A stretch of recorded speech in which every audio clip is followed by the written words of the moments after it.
Las opiniones y comentarios expresados en el siguiente espacio son exclusiva potestad de quienes lo emiten. Esta empresa televisora exime su responsabilidad o participación en los mismos.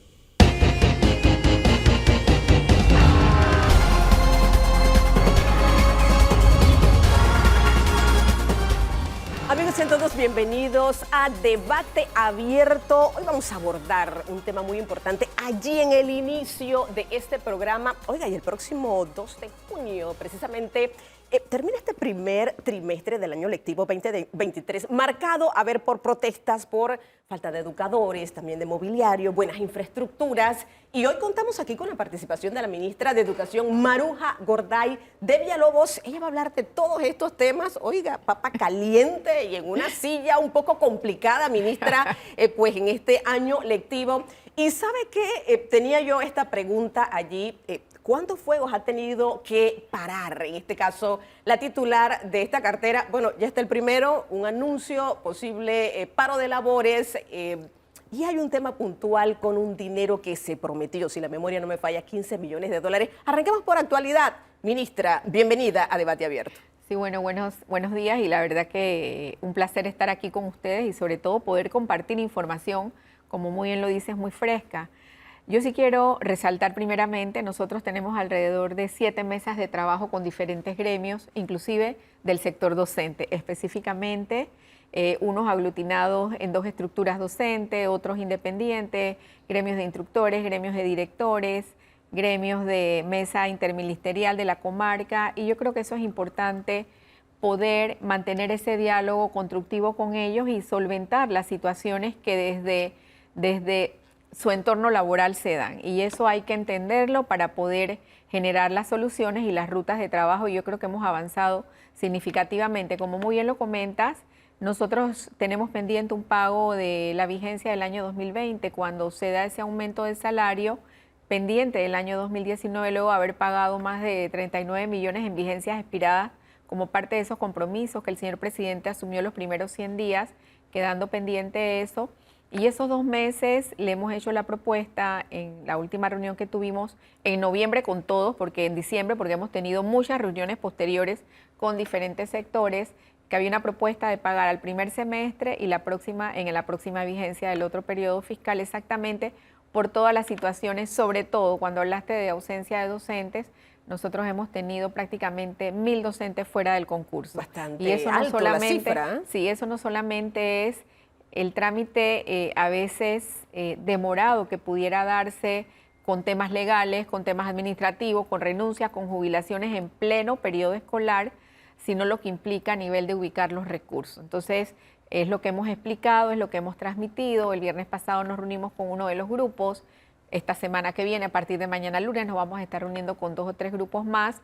Y yo creo que lo importante, primero, de sus propias expresiones, ellos no están interesados en paralizar, y yo creo que nadie está interesado en paralizar luego de 2 años de pandemia y luego de la paralización del año pasado. Pero está el dinero, ministra, disculpe, se le va a pagar, es decir, porque ellos tienen la asamblea el próximo 15, ¿no? Sí, eso lo hemos estado hablando en una mesa de trabajo que tenemos con el MEF. Ahí se han estado viendo temas prioritarios como un traslado de 26 millones de balboa para terminar obras de infraestructura. O sea, nosotros también tenemos que ir verificando. Ahí se consiguió el traslado de los 44 millones para completar las posiciones docentes, y es un tema que dentro de esas prioridades que están identificadas como prioridades, avanzar en los temas urgentes, y luego estamos en este proceso hablando con el Ministerio de Economía, como ya se les ha explicado. Nuestra propuesta siempre fue primer semestre, que el primer semestre termina el 30 de junio, para posteriormente incluir en el presupuesto del próximo año la segunda partida. Entonces, ministra, esa es nuestra propuesta, dime. Claro que sí. Ministra, voy a esto porque, mire, desde que arrancó el año lectivo, Danilo no me dejará mentir, las protestas han sido constantes. Usted, antes de que pues iniciara este año escolar, usted habló del porcentaje, sí, de escuelas que sí estaban preparadas, pero ¿qué es lo que ha pasado? ¿Es planificación? ¿Es dinero? ¿Qué es lo que hace falta? Porque vemos a los padres de familia, a los educadores en las calles, y yo creo que al final del camino, los estudiantes, que son el objeto de la educación en todo el mundo, sí merecen pues contar con esas mínimas condiciones para poder recibir este proceso de enseñanza-aprendizaje. Y todavía no hemos entrado en el tema de los resultados hasta este momento. Recordemos que todavía hay secuelas de la pandemia, que hablaremos posteriormente, ministra. Sí, mira, estas protestas tienen prácticamente dos temas muy puntuales, el tema de infraestructura y mantenimiento y el tema de docente. Nosotros, de las 3.102 escuelas del sector oficial, del subsistema regular, nosotros entramos prácticamente con el 98% de las escuelas listas. Y nosotros en este momento, bajo esa estructura del Centro de Operaciones de Mantenimiento de Escuela, tenemos alrededor de 205 escuelas en atención, que la atención no iba a ser inmediata, que iban a ser proyectos a mediano y largo plazo. Obviamente, y yo tengo que ser muy honesta, sincerarme en este diálogo, sabemos que estamos a 14 meses de pasar la administración. La gente empieza a preocuparse y la gente dice, se olvidaron de nosotros, no nos contestan, ¿por qué no han venido a revisar? Y nosotros tenemos un equipo nacional y un equipo regional, obviamente, que no puede atender las 3.000 escuelas. No justificando algo, pero sí saber que hay una lista, hay trámites pendientes. Y por el otro lado es el tema de la ejecución de las asignaciones de los recursos del FESE y del Fondo Agropecuario. Obviamente, nosotros estamos ante un gran reto de ejecutar alrededor de 100 millones que sí van a impactar por primera vez el presupuesto, porque ya fue incluido en el presupuesto de inversión, y hemos generado una serie de acompañamientos a través de mesas de trabajo que han dado resultado. Yo te puedo decir que hace 60 días nosotros teníamos más de 157 documentos en trámite en Contraloría, ya posiblemente tengamos 60, que nosotros ya hemos subido el acto público de Fernando L.C., que data de 9 años, esa situación tan crítica que viven los compañeros de esa escuela, y es una escuela icónica en Panamá Oeste, el trámite de la escuela Antonio José de Sucre, que ya está el acto público, se adjudicó Buenos Aires, por hablarte de algunas. Entonces yo creo que es el tema también de entender que hay un escenario de que la gente se siente quizás insatisfecha, de que hay mucha presión a los padres de familia, pero yo quiero decirte, si yo me voy a hacer una evaluación de que la mayoría de las personas se están manteniendo en sus áreas de clase y los papás quieren realmente que se mantengan la clase, y tenemos muchos, pero miles de docentes que no quieren paro. Entonces yo creo que es un tema de también ponderar. Obviamente las redes se contagian y una noticia se exagera, a veces la noticia no es real, y nosotros no tenemos que estar desmintiendo, no desmintiendo, nosotros tenemos que llegar a atacar el problema, y sí hemos tenido, y lo he mantenido en las entrevistas que he dado anteriormente, un problema con esos más de 900 docentes, entre renuncias, entre jubilaciones y aumentos que se dieron, que fueron alrededor de casi 200 aumentos. ¿Por qué? Porque estamos abriendo 2 escuelas que se entrega, una próximamente en mayo y la otra para finales de mayo, que son 2 escuelas de más de 6.000 estudiantes entre las 2 escuelas, que es Los Lagos y Nuevo Emperador. Sin embargo, yo apunto a mantener ese diálogo con todos los sectores, a tener ese apoyo también de los propios sectores gremiales, de los padres de familia, y al final tú vas a una escuela, y te pongo ejemplo, escuelas que hemos tenido que cerrar por temas de riesgo, que dice SINAPROC no funciona, y lo primero que dicen los estudiantes, o sea, ya no queremos estar en casa, claro, necesitamos estar en contacto. Uno me decía, es importante el aprendizaje, pero yo necesito tener el contacto con mis compañeros. Claro, ministra. Sí, hay un tema también de migración, pero Danilo tiene su análisis allí también. Sí, usted produce información. Hay que tomar nota para aprovechar esa productividad de información que usted tiene. Yo puedo deducir de lo que usted ha dicho, señora ministra, que COVID tuvo un efecto que presionó, hizo como un émbolo para que maestros de cierta edad o con ciertos riesgos se fueran intempestivamente, renunciaran porque pudieran considerar que estaban en riesgo una situación. ¿Es eso lo que usted cree que ha ocurrido? Docentes, pues, en términos generales. Definitivamente el COVID, además de la brecha de conocimiento, la brecha digital, la brecha en nuestros sectores comarcales, ha dejado, y yo tengo que decirlo, ha dejado una explosión en el tema de valores. Entonces, es el tema del trato, es el tema de que sencillamente, en algunos casos, tengo una situación de salud y no quiero arriesgarme. Y como usted dice, estamos hablando más del 40% que quizás pudieran estar en una situación que ya están jubilados. No necesariamente los jubilados no pueden trabajar, pero la ley dice explícitamente que tienes que estar en buenas condiciones de salud física y mental. Y creo que ese es el reto que tenemos y el paso que tenemos que dar. Eso significa que ustedes tienen que recurrir a una especie de minería de datos para ir llamando a quienes estén interesados. ¿Qué tanta agilidad, o sea, qué tan grande es esa minería de datos, gente que está en fila solicitando nombramiento? tienen ustedes, o sea, ¿hay de dónde sacar o tienen que verse las agatas, esperar, seleccionar? ¿No abunda el recurso humano con las expectativas que ustedes quieren por las brechas de que está hablando? Es que hay un tema. Nosotros hicimos inclusive un levantamiento de datos de más de 1.000 docentes que tenían interés en retirarse voluntariamente, pero al nosotros otorgar eso, obviamente que en este momento no se ha otorgado, nosotros perdemos 1.000 posiciones docentes. O sea, nosotros no estamos en esa capacidad de correr ese riesgo mientras se pueden crear definitivamente. Pero al hablar de base de datos, yo le aseguro que nosotros tenemos más de 25.000 docentes esperando ser nombrados. Nosotros tuvimos un concurso para 3.000. 25.000. Sí, Más de 25.000. nosotros tuvimos un concurso de 3.282 posiciones y concursaron 24.500 docentes. Pero ¿por qué no se hace entonces ese, no sé, el proceso de nombramiento? Porque hacen falta 1.000, creo que es una de las preocupaciones que tienen hoy los gremios, ¿no? Y si hay tanta cantidad de educadores, cuesta mucho, ministra, ese proceso rápido. No faltan 1.000, eso es falso, esa noticia es falsa. ¿Cuánto falsa? ¿Cuánto falta? Estamos hablando que al corte del día de ayer, porque todos los días generamos un corte, eran 81 docentes que se van dando por aumento de matrícula. Yo les voy a hablar puntualmente, San Miguelito y Panamá Oeste, Panamá Centro. Son los centros que siguen teniendo aumento de matrícula. Y aquí también, don Danilo, que le gustan las estadísticas, Dorcas, hay un fenómeno. Nosotros el año pasado culminamos aprendizaje acelerado con 14.000 estudiantes, pero dispusimos una norma. Ese proyecto, esa estrategia, se da para revincular al estudiante, reinsertarlo al sistema, nivelar los grados, equiparar en un año lectivo 2 grados, y dispusimos este año que solo queda para población extremadamente vulnerable. ¿Qué pasa? Ese niño que tiene 14 años o ese estudiante le corresponde ir a su 7º o a su 8º grado o a su 6º grado. Entonces nosotros tampoco lo hicimos en 2 años crudos de pandemia, incluyendo la secuela del año pasado, que fue el primer año presencial. Pero los estudiantes deben retornar a sus grados regulares porque el programa de aprendizaje acelerado es un currículo priorizado que se da para chicos en alta vulnerabilidad social, para estudiantes en soledad. Nos encontramos con estudiantes de 11 años que no habían ido a la escuela, y le estoy hablando de San Miguelito, no le estoy hablando de la comarca.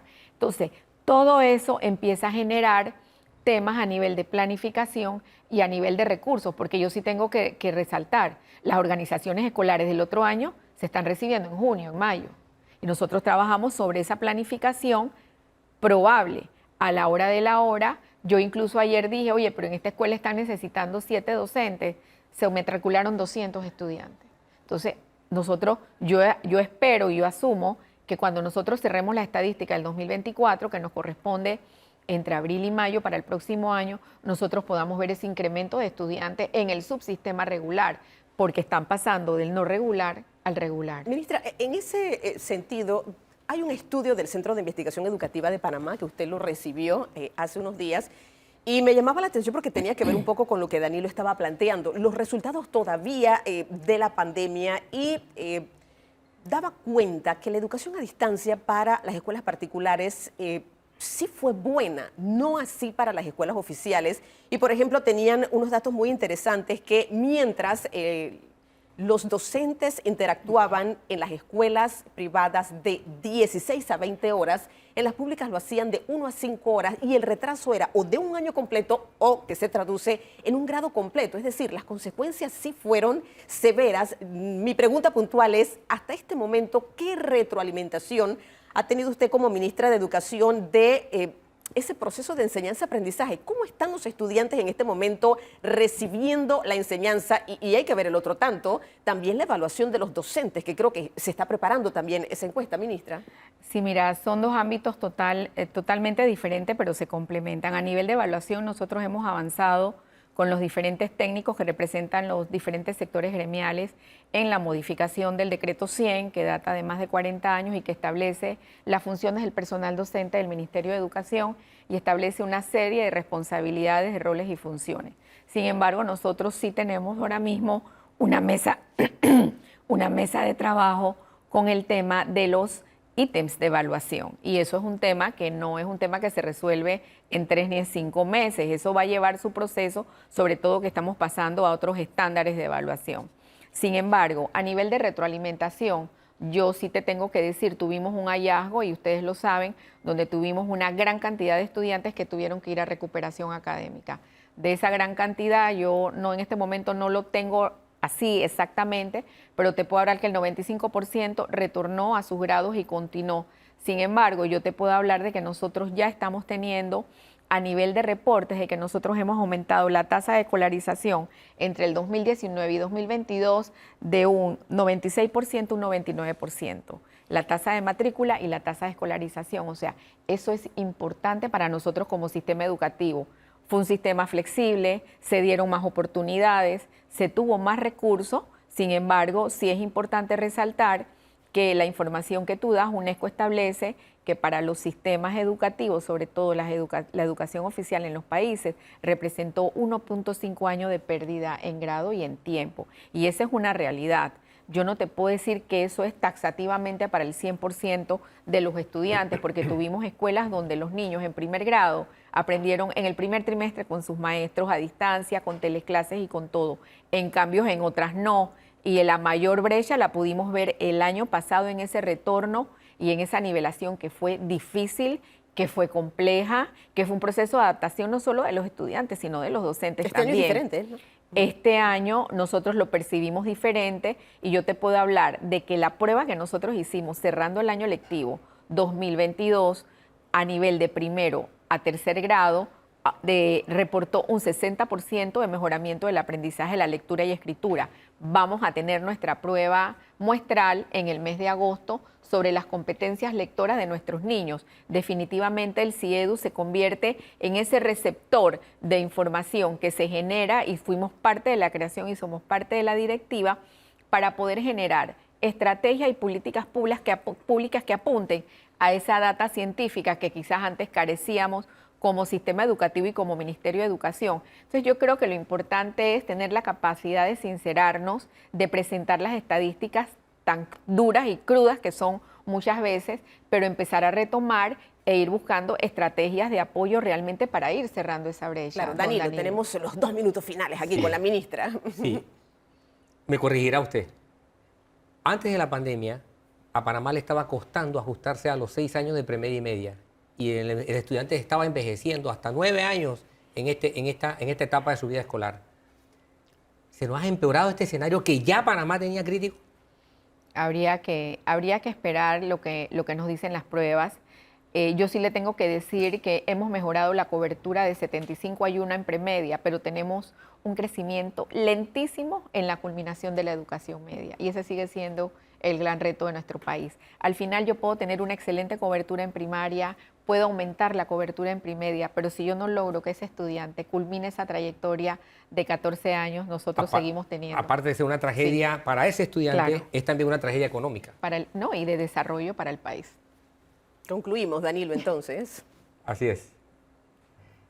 No, el punto aquí es que tenemos un reto enorme, señora ministra, porque tenemos un acumulado de déficits, más los riesgos que trajo la pandemia, las consecuencias de la pandemia, más las demandas nuevas que se están imponiendo.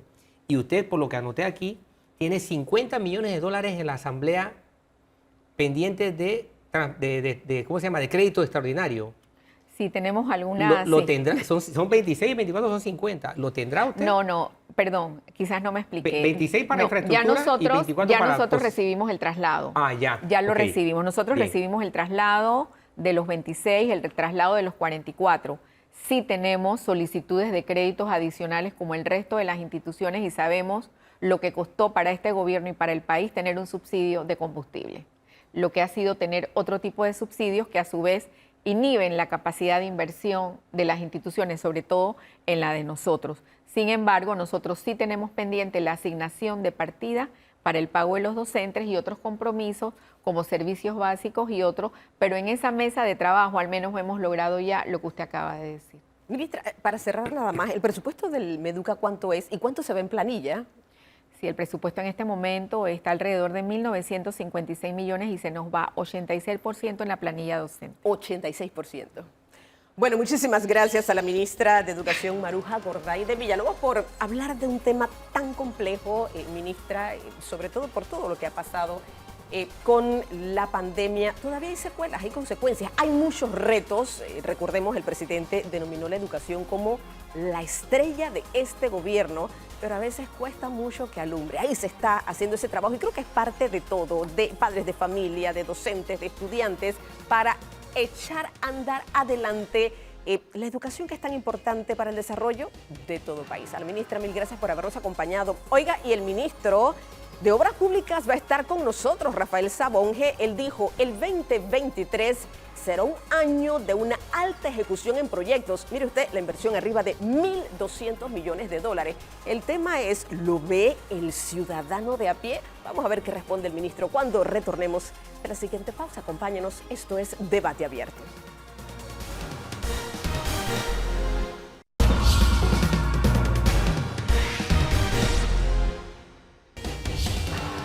Ya estamos de vuelta, esto es Debate Abierto. Oiga, hay una entrevista muy esperada, es la del ministro de Obras Públicas, Rafael Sabonge. Muy poco está usted por los medios, anda haciendo muchos recorridos, eso sí, el ministro, y decía yo que las declaraciones que ha dado a inicios de este año es que el 2023 habrá una alta ejecución en proyectos. Estamos hablando de arriba de 1.200 millones de dólares. Ministro, gracias por estar con nosotros en Debate Abierto. Ojalá nos alcance el tiempo para hablar de todos estos proyectos. Mire, yo tengo una lista aquí bien interesante y antes de arrancar en detalle por algunos de esos proyectos, tal vez deba preguntarle, la construcción y reparación de vías son obras tangibles, las ve todos los ciudadanos. Ministro, pero no es así, no es lo que pasa. Usted por día tiene 2 o 3 protestas de ciudadanos en diferentes comunidades porque dice, hombre, estamos llenos de huecos, de cráteres y por ahí nos vamos. De hecho, en Telemetro Reporta hay un segmento que le pusimos, hágalo usted mismo, porque al no contar con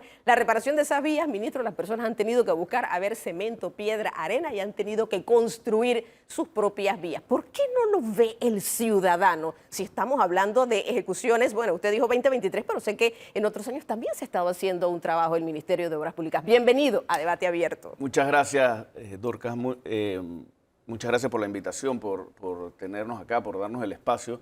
Bueno, definitivamente hay muchas necesidades. Estamos hablando de un país que tiene más de 20.000 kilómetros de vías, de distintos tipos de vías. Pero lo que te puedo decir es que, como tú lo has dicho, no hemos dejado de trabajar en estos 4 años. Estamos atendiendo más de 1.400 kilómetros de las vías principales de nuestro país.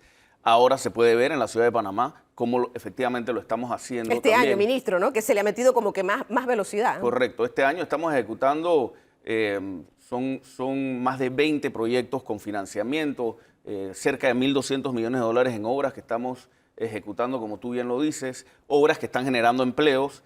Y además aportando a la reactivación económica y a la generación de confianza en nuestro país, que eso también es muy importante. Además de, obviamente, las obras, la mejora de las vías, también es muy importante para nosotros generar confianza y recuperar la economía de nuestro país. Y te puedo decir que aquí en la ciudad de Panamá, por ejemplo, estamos ejecutando varios proyectos importantes como la rehabilitación de unos 65 kilómetros de vías principales de nuestra ciudad. La avenida Balboa la han podido ver cómo la estamos rehabilitando, la vía Israel, la avenida Cuba. De hecho, ministro, disculpe, estamos observando algunas imágenes que usted nos ha proporcionado precisamente hablando de pues las diferentes rehabilitaciones en todo el país, no solamente en la capital, ministro, ¿no? Además, pero sí enfocándonos en la capital, que obviamente es muy importante. Te puedo decir una muy buena noticia y es que esta semana vamos a dar la orden de proceder y vamos a iniciar los trabajos del proyecto de rehabilitación de las 24 calles del Chorrillo y además 4 parques dentro del Chorrillo. Más de 18.000 personas que viven en este populoso barrio de nuestra ciudad capital se van a ver beneficiadas con este proyecto, que es rehabilitación de vías, es reconstrucción de los drenajes pluviales, reconstrucción del sistema sanitario de agua potable, iluminación, soterramiento de cables en la avenida, un proyecto que va a mejorar la calidad de vida de todas las personas que viven en el Chorrillo. Y como tú lo dices, además en todo el país estamos ejecutando obras que están enfocadas también en el desarrollo de sectores turísticos de nuestro país. Obras, por ejemplo, como el proyecto que va de Sonapix-Va en el sur de Veraguas, que ya tiene alrededor de un 70% de avance. Tú sabes que este es el punto más cercano de tierra firme a la isla Coiba. Sí. Esto va a permitir que muchos turistas puedan disfrutar de estas maravillas que tenemos en nuestro país. O proyectos también como el proyecto de Isla Colón, que también estamos ejecutando ya, que vamos a reconstruir todas las vías de Isla Colón, pero además vamos a construir 37 kilómetros de ciclovías. Vamos a rehacer el Parque Simón Bolívar, el Parque de Calle Sexta, vamos a construir aceras. Son proyectos completos, proyectos en todo el país. En el Darién, por ejemplo, una provincia que había sido muy olvidada, ya estamos construyendo los puentes sobre el río Tuiri y Chucunaque. No sé tú, pero cuando yo estaba en la escuela siempre escuchaba de los ríos Tuiri y Chucunaque y cómo la gente tenía que usar piraguas o bachas para cruzar estos ríos. Bueno, estamos construyendo 2 puentes importantes, puentes de más de 125 metros de luz, cosas que nunca se habían hecho realmente. Y nosotros lo que hemos tratado de hacer es priorizar nuestras obras en todo el país, no solamente en sectores específicos y tampoco en megaobras. Si tú lo puedes ver, son proyectos medianos, pero proyectos medianos que están en todo el país. Proyectos como la carretera que va del Llano al Puerto Cartí en la provincia de Cunayala, una carretera que era intransitable. Ahora la estamos reconstruyendo, ya tenemos cerca de un 7% de avance en esta obra que va a permitir también que los turistas puedan llegar de una forma cómoda a este paraíso que tenemos en Panamá. Claro, ministro, lo he dejado exponer, mire todo lo que usted ha mencionado en muy poco tiempo, porque al final del camino sí, y usted dijo, bueno, este año se va a hacer y creo que se está haciendo también, ¿no? Ha dicho también, estoy priorizando. Bueno, ministro, lo que pasa es que todo el que tiene una calle quiere que esa sea su prioridad. Vamos a arrancar por allí, ¿no? Ahora, la pregunta puntual, y a lo mejor voy a ser un poco curiosa con esto que le voy a preguntar. ¿Usted ha tenido que reparar su vehículo por haber caído en algún hueco? Se lo digo porque esta ha sido la realidad de muchos panameños, no solamente en la capital, en el interior del país. ¿Le ha pasado eso al ministro de Obras Públicas? Bueno, mira, obviamente yo utilizo mi vehículo, además me gusta manejarlo. Los fines de semana yo cuando no estoy trabajando, pues yo salgo con mi familia en mi carro y yo veo la Pero caen los realidad. huecos, ministro, ¿no? De vez en cuando, pero lo que te puedo decir es que también veo como usuario de las calles que se están mejorando las vías. Que no solamente se están mejorando con estos proyectos grandes que te estoy diciendo, sino también a través de la Dirección de Mantenimiento del Ministerio de Obras Públicas. Tú puedes ver cómo se ha mejorado también la Panamericana, que estaba en una situación crítica. Se ha mejorado, se ha hecho un proyecto de parcheo y de limpieza, y ahora vamos a entrar con otro proyecto de reposición de losas, por ejemplo, en Loma Campana, y reposición de carpeta asfáltica en la Panamericana, que es la vía principal de nuestro país. Y lo que te puedo decir también es que en el Ministerio de Obras Públicas se está cambiando el paradigma de cómo se licitaban las obras, porque ahora las estamos haciendo de una forma estructurada, con financiamiento, para evitar que las obras queden paradas, como pasaba en administraciones anteriores. Y además que vamos a empezar a licitar obras a través de la ley de APP. La primera licitación es ahora en junio, para el mantenimiento a largo plazo de nuestras vías. Cosa que también es muy importante, porque de nada sirve rehabilitarlas si no se le da un correcto mantenimiento. Y vamos a empezar por la carretera Panamericana del Este. 14 empresas precalificaron, empresas de afuera, de 11 diferentes países, que están interesadas en invertir más de 280 millones de dólares en una carretera nuestra, en una carretera que va hacia el Darién. Imagínate, esa es la primera de 10 contratos que nosotros estamos estructurando para cambiar la forma en cómo se licitan las carreteras en nuestro país y cómo se mantienen y cómo se construyen. Claro. Además. Sé que Danilo ahí está tomando esos datos interesantes para venir con el análisis. Solamente quería ir con esto antes de darle el paso a Danilo. Usted está hablando de la rehabilitación, pero aquí pasa algo, ministro Sabonge. Se rehabilitan las vías y 2-3 meses después, no sé, el asfalto no funciona, la gravilla, lo que le pongan de material. ¿Por qué ocurre eso realmente? Porque si fuera de calidad, tal vez pudieran mantenerse en buenas condiciones durante la mayor parte del tiempo, pero eso no es lo que ocurre. Bueno, en algunos casos puntuales no ocurre porque hay que hacer trabajos adicionales a solamente el parcheo, como trabajos de drenajes pluviales, etcétera, que ocupan un proyecto mayor, como efectivamente lo estamos haciendo ahora mismo en la ciudad de Panamá. Ese proyecto que te estaba mencionando antes contempla también calles importantes como la vía forestal que llega a Chilibre. Estamos trabajando en el intercambiador de la Cabima. Entonces, lo que dices sí tienes razón en algunos puntos específicos, y en esos puntos específicos pues hay que hacer trabajos mayores. Por ejemplo, en la vía Tumbamuerto estamos haciendo trabajos mayores, estamos ampliando la vía a 3 Tiene mucho carriles. tiempo la Tumbamuerto, ¿no? Tiene mucho tiempo, pero ahora estamos terminando la ampliación hasta el puente de San Miguelito, y el puente de San Miguelito lo vamos a comenzar a rehabilitar. Ya estamos haciendo los patios para hacer las losas prefabricadas. ¿No tiene nada que ver esta alta ejecución de proyectos con un año preelectoral, ministro? No, fíjate que, y esa es una pregunta que nos han hecho mucho. La realidad es que nosotros vivimos 2 años muy difíciles por la pandemia. 2 años en donde se restringieron los presupuestos, sobre todo de las instituciones que se dedican a la inversión primordialmente, y evidentemente el Ministerio de Obras Públicas es la institución que más invierte en proporción de su presupuesto. Más del 90% del presupuesto de Obras Públicas es de inversión. Y durante esos 2 años, pues las prioridades evidentemente eran mantener la salud y la paz social de nuestro país. El presupuesto del Ministerio de Obras Públicas se redujo en más de un 60%. Eso es una realidad. Y esa realidad ya la hemos superado. La hemos superado porque ahora hay más dinero, país, ministro. Ahora hay más dinero, hay más presupuesto y eso se ve también en la calle. Yo digo, ya saliéndonos del tema de obras públicas, podemos hablar de la economía de nuestro país, cómo se está reactivando. Ministro, disculpe, y ya le voy a dar el pase a Danilo, solamente para no perder el hilo conductor. Con todo lo que usted dice, cuando usted escucha a las personas que dicen que salga el ministro y que renuncie, hombre, no solamente vamos a hablar del ciudadano común. Cuando miembros de su partido, como el presidente Benicio Robinson, dice, fue nombrado de a dedo, el cargo le ha quedado grande, ¿qué piensa usted al final del camino? ¿Por su mente ha pasado eso? Bueno, voy a renunciar, no estoy haciendo un buen trabajo, si lo estoy haciendo, ¿cómo se evalúa usted mismo, ministro? Mira, yo creo que el trabajo habla por uno mismo. Y si hablamos, por ejemplo, de casos específicos como Bocas del Toro, en donde estamos rehabilitando 102 kilómetros de vías en Changuinola, que ya tenemos un 30% de avance, o 30 kilómetros de vías en Almirante y el distrito de Bocas del Toro, que tenemos un 62% de avance. En Bocas del Toro en específico estamos invirtiendo más de 200 millones de dólares. La gente lo ve en caminos de producción, en puentes para el progreso, que estamos construyendo 100 puentes en todo el país. Ese tipo de ruidos yo prefiero no escucharlos y yo prefiero ¿Usted no ha pensado en enfocarme. renunciar, ministro, por ejemplo? No, y te digo, ¿por qué no? Porque con todas las dificultades que hemos vivido, y con el equipo que estamos trabajando hemos logrado sacar adelante nuestro programa de trabajo. Nosotros lo que nos hemos propuesto que ha sido continuar las obras que recibimos. Tú ves el corredor de las playas, que resolvimos los problemas que tenían y ahora se está ejecutando una obra muy importante que ya tiene cerca de un 40% de avance. Se ven los trabajos que se están haciendo en La Pesa. O por ejemplo la ampliación a 8 carriles, que es un proyecto de más de 400 millones de dólares que también heredamos, pero tenía un 15% de avance, ahora tiene más de un 70% de avance. Le dimos continuidad a estas obras, sacamos adelante nuestro programa de proyectos con financiamiento, 1.200 millones de dólares, que están mejorando la calidad de las vías en todo nuestro país y además están generando empleos y reactivando las economías locales. Permítame que Danilo ahí tiene unas preguntas, hay un par de preguntas. Y además de eso, estamos sacando adelante un programa de asociaciones público-privadas que no existía en nuestro país. O sea que yo te puedo decir, y todavía nos falta un año de trabajo, te puedo decir que se está cumpliendo con lo que se había planeado. Danilo.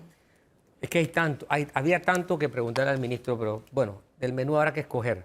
Ministro, como decía el gran filósofo español, el hombre es él y sus circunstancias. Y la circunstancia suya es que su ministerio, cuando usted llegó, cargaba con una historia de descrédito enorme, porque ha sido el gran coladero de hechos de corrupción que todavía se están ventilando. Esa carga, usted ha tenido que enfrentarla y de alguna manera dar la cara para explicar en qué medida eso se ha corregido, se mantiene igual o se ha empeorado. Porque buena parte de lo que ha señalado Dorcas tiene que ver con ese estado de ánimo que tiene la población por lo que ha ocurrido o pueda estar ocurriendo. Y creo que usted tiene un déficit para aclararle a la comunidad qué es lo que ha estado ocurriendo con el MOP. COVID representa una gran tragedia.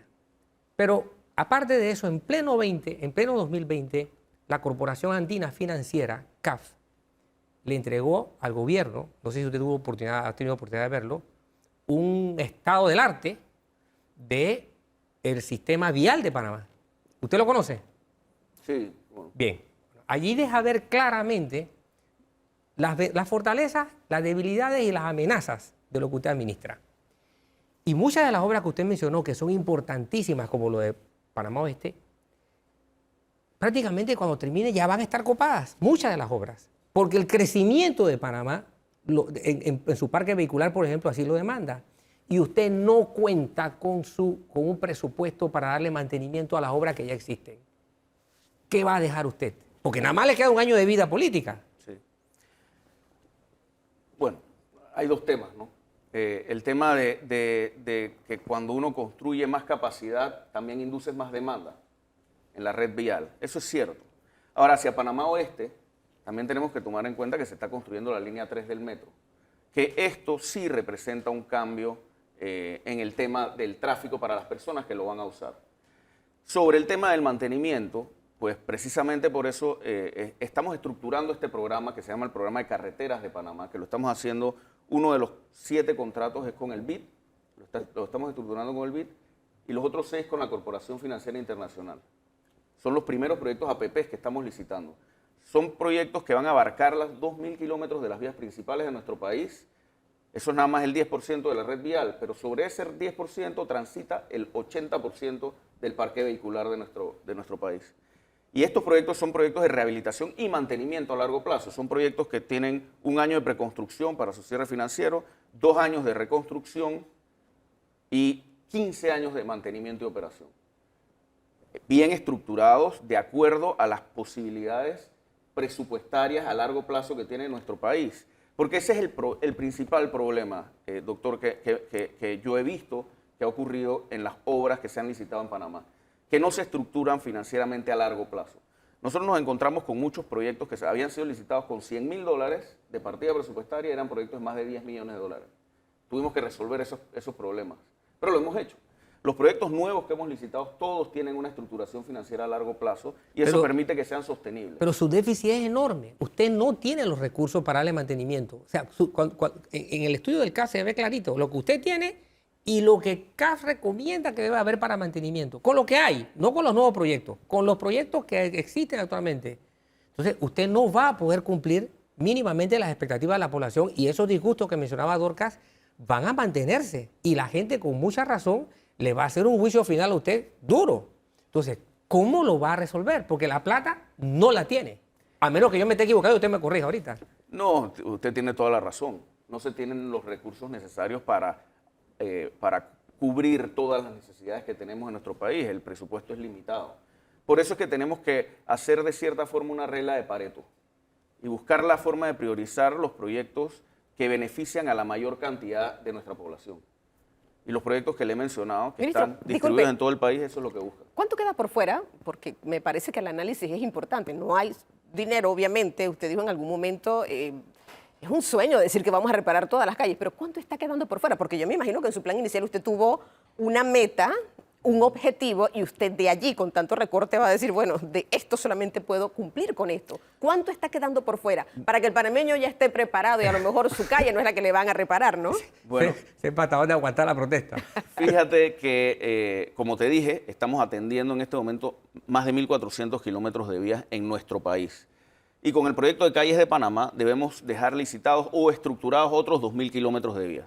Nuestro objetivo era lograr llegar a unos 3.000 kilómetros de vías. Eso no lo ha hecho ninguna administración. Es más, yo te puedo decir que con 1.400 kilómetros de vías estamos triplicando lo que se atendió en la administración pasada, que fueron un poco más de 400 kilómetros. O sea que, de nuevo, no podemos abarcarlo todo. Usted tiene toda la razón. No tenemos los recursos necesarios para cubrir el 100% de las vías de nuestro país. Pero lo que estamos buscando es priorizar las vías por las cuales transita la mayor cantidad de gente en Panamá. Y lo que sí es cierto, y yo quiero reiterar esto, es que estos proyectos, además de cumplir con su función de mejorar la calidad de nuestras vías, están cumpliendo con otra función muy importante, que es la recuperación económica de todo nuestro país. Se recomienda el 1% del Producto Interno Bruto para mantenimiento. Eso es $6.000 millones. $6.000 millones, solo en mantenimiento. Sí, Ahora, realmente como 650 millones, pero y no podemos sí, llegar perdón, a eso. 650 millones, tienes toda la razón. No 600. podemos llegar a eso, pero dentro de este programa de calles de Panamá estamos estableciendo que a largo plazo serán unos 300 millones al año para estas vías principales. Así es, yo te voy a cometer el error de poner el 10%, es un cero menos, son 650, pero no los tiene. Una pregunta, usted mencionó un proyecto importantísimo, ministro, vital para el futuro de una provincia. Darién, los puentes de Tuira y Chocunaque. Hay un preestudio de la Universidad Tecnológica de Panamá. ¿Lo conocen? Tendría que... Échenle un vistazo. Sobre esos puentes. Sí, sobre eso. Yo lo que le puedo decir es que es una zona muy productiva de nuestro país. Es vital. es vital. Sin eso, Darién seguirá siendo una provincia Así olvidada. es, y estamos construyendo estos puentes con su conexión y además el primer proyecto de APP que estamos licitando en junio de este año es la rehabilitación y mantenimiento por estándares de la vía panamericana del Este desde Chepo hasta precisamente Yaviso. Son 247 kilómetros.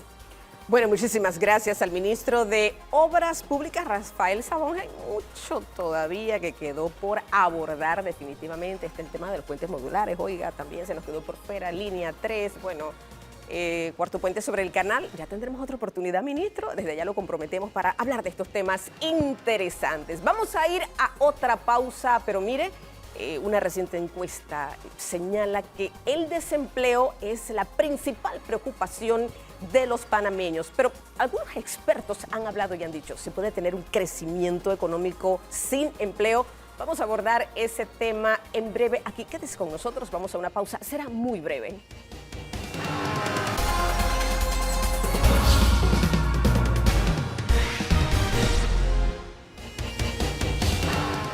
Bien, ya estamos de vuelta aquí en Debate Abierto. Oiga, vamos a hablar de un tema muy importante. Daniel, ¿usted ha sentido como que un calor así bien agobiante, excesivo, y luego de esto tiembla y entonces se preguntan los... ¿No lo ha sentido? No lo siento, lo sufro. Ah, lo sufre, ok.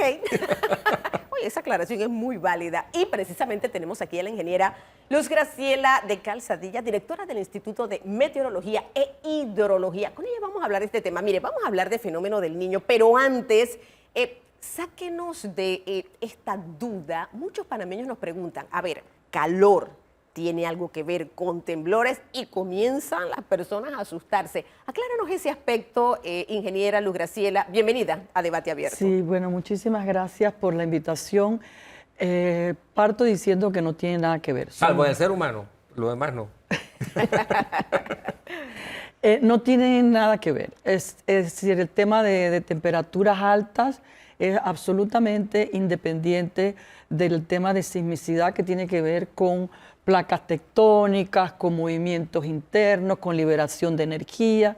El Instituto de Geociencia monitorea permanente, de la Universidad de Panamá, monitorea y tiene sensores a lo largo y ancho del país, monitoreando los eventos sísmicos, pero son dos temas totalmente aparte. Ahora, ¿sí está temblando más? O no sé si es que ahora tenemos más informes. Aclárenos ese punto también. Yo creo que, fíjese... La información está llegando más, ¿verdad? La información es poder y la información es muy importante para la toma de decisiones informada. Cada día más el planeta se altera, la información es más inmediata. A veces la mala información, porque las redes desinforman algunas veces, pero ahora el tiempo, el clima, los eventos de tsunami, los eventos de sismo está en la palestra permanente, porque eso pues definitivamente que nos altera el diario vivir, ¿verdad? Entonces, como nosotros siempre decimos, el clima es el eje transversal de todas las actividades del ser humano, de absolutamente todas. Y cambios en el clima o variaciones en el clima directamente afectan todos los sectores. Entonces, yo quería hablar un poco sobre estos meses de temporada seca que fueron de cierta manera muy severos porque terminamos el año 2022 con ausencia de lluvias en el mes de diciembre, que normalmente y por climatología del país debe llover en diciembre. Tuvimos unas lluvias extemporáneas en enero, pero que no representaron algo significativo. Entonces, es decir, entramos en la temporada seca deficitarios de precipitaciones. Eso causó alteraciones en los sistemas de agua potable, en los embalses, en el funcionamiento del canal, inclusive hubo decisiones de restricción del calado, etc. Entonces, tenemos un efecto que ya comienza a intervenir en el tema del fenómeno del Niño. El fenómeno del Niño lo que está mandando una señal de un retraso en la temporada, en el ingreso a la temporada lluviosa. La temporada lluviosa ya debía estar en todo el país, salvo en el arco seco, donde normalmente ya para mediados de mayo, finales de mayo, se establecen formalmente las lluvias en el arco seco. Pero en lo que es el resto del país ya debíamos tener lluvias normales dentro de la climatología del país. Y esa señal del calentamiento que hay en el Pacífico Ecuatorial, que es uno de los principales parámetros que se determina la entrada de un evento de El Niño, nos está haciendo ese retraso en la temporada lluviosa. Lo cual es muy preocupante, porque el pronóstico que está dando la NOAA, que es el organismo que monitorea y hace los pronósticos y que le da el monitoreo de la evolución de este evento, lo está pronosticando con una probabilidad de hasta del 80% para el trimestre junio, julio, agosto.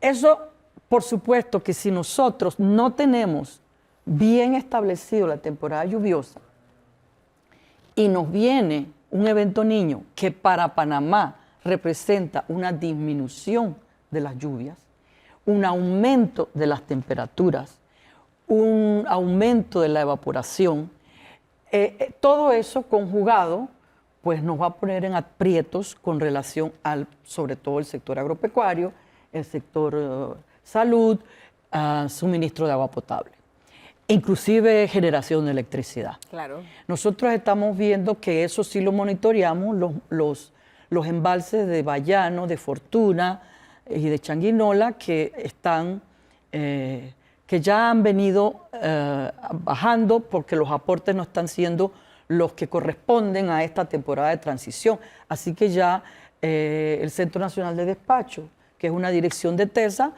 con información suministrada por el instituto, ya entonces van a comenzar a tomar sus medidas del manejo de los embalses. Claro. Danilo. Bueno, lo que usted nos está anunciando es que estamos en problemas. Estamos en problemas. Estamos en problemas. Es un anuncio a inicios del mes de mayo que está haciendo el instituto, recién abierto, por cierto. Usted se estrena con el instituto. Exacto. Y el instituto se estrena con usted. Exacto. Y está haciendo un llamado de atención. ¿Eso qué significa? Eso significa que el gobierno debe ser capaz de tener políticas públicas de emergencia. Okay. Así es. Y fíjese lo que usted mencionó. Consumo humano, sector sanitario, obviamente está el canal de por medio. ¿Qué significará esto si nos retrasamos hasta agosto en tener una cantidad de precipitación? Eso significaría que puede haber lo inverso, que el próximo año tengamos una sobredosis de precipitaciones. No, lamentablemente no. La cosa no funciona así, no se compensa. No. Lo normal es que el fenómeno del Niño tenga una duración de 12 meses a un año, a 18 meses. Oh, entonces la noticia es peor de lo que yo pensaba. Peor, claro que sí, porque si la NOAA declara un evento niño en junio, julio, que ojalá no sea así, pero todas las señales indican que sí va a ser así. Hay el riesgo de que sea así. Hay la probabilidad. Exacto, la probabilidad alta de que sea así. Nosotros tendríamos 12 meses más, ya estaríamos en la temporada seca, climatológicamente. Vamos a del pegar país. 2 temporadas secas con un fenómeno del Niño. Así es. Eso es catastrófico para Panamá. Así es. Por eso es que nosotros pues, nos alegramos mucho de que Dorca nos hubiese hecho esta invitación, porque nosotros inclusive estamos mandando ese escenario a la Junta Directiva del Instituto. La Junta Directiva del Instituto de Meteorología e Hidrología de Panamá está conformada por 6 ministros. La preside el ministro de Ambiente, está el Contralor y un miembro de los trabajadores del instituto. Pero está Ministerio de la Presidencia, está el Ministerio de Desarrollo Agropecuario, está, siempre se me escapan los ministerios, pero son 6. O sea, allí están representados el Ejecutivo en pleno. Bueno, Dorcas, ojalá que no ocurra con agua lo que está pasando con desechos. Claro. Hay una emergencia sanitaria por desechos, pero que no se ve el sentido, la accionar, orientación, claro, nada. el accionar. Y en agua esto ya está siendo anunciado de una manera científica. Claro. Ahora, yo voy un poquito por allí, ingeniera, porque he estado viendo algún tipo de información donde se habla de el inexplicable calentamiento de los océanos que está alarmando a los científicos. Esto, hábleme un poco sobre esto, si usted tiene información, ¿qué se conoce sobre esto? No. Sí, para que nos dé algunos detalles. Es lo que decía de las redes y de la desinformación. O sea, el calentamiento de los océanos, eso es un tema de variabilidad climática. El evento Niño no es cambio climático. Es un recurrente. Claro. Es recurrente. Y lo que sí hemos observado es que ese calentamiento de los océanos y de la atmósfera es producto de los efectos de gas invernadero. Cambio climático. Cambio climático, ¿qué es cambio climático? Son cambios a largo plazo. El problema es que el calentamiento global exacerba la variedad climática. Cuando yo digo exacerba, es que tenemos eventos niños más recurrentes, más seguidos, intercalados con eventos niña, temporada de huracanes más intensas, porque la temporada de huracanes es variabilidad climática. Eso pasa todos los años. Comienza a mediados, el 1 de junio, termina el 30 de noviembre. ¿Qué está pronosticando el Comité de Huracanes? Está pronosticando que producto del evento Niño, que son altas temperaturas en el mar y altas temperaturas en el Caribe, la temporada de huracanes va a ser menos intensa, porque no hay ese gradiente de temperaturas entre el Pacífico y el Atlántico. Entonces, por ese lado, no va a haber una temporada de huracanes intensa, sino que se prevé menos intensa de la normalidad. Pero lo preocupante es que todavía no se formaliza la temporada lluviosa. Eso es lo que a nosotros nos tiene muy preocupados, porque nosotros tenemos estaciones meteorológicas a lo largo y ancho del país que se monitorean y que son en tiempo real. ¿Pero cuándo y es el que pronóstico? ¿Cuándo sería? ¿Cuándo entraría? ¿Cuándo debería entrar? Bueno, mira, hay dos parámetros fundamentales que monitorea la NOAA para decir estamos con un evento Niño. Y es que haya anomalías por arriba de la temperatura media del Océano Pacífico tropical, en el Ecuador, que estén por arriba de los 0.5 grados Celsius.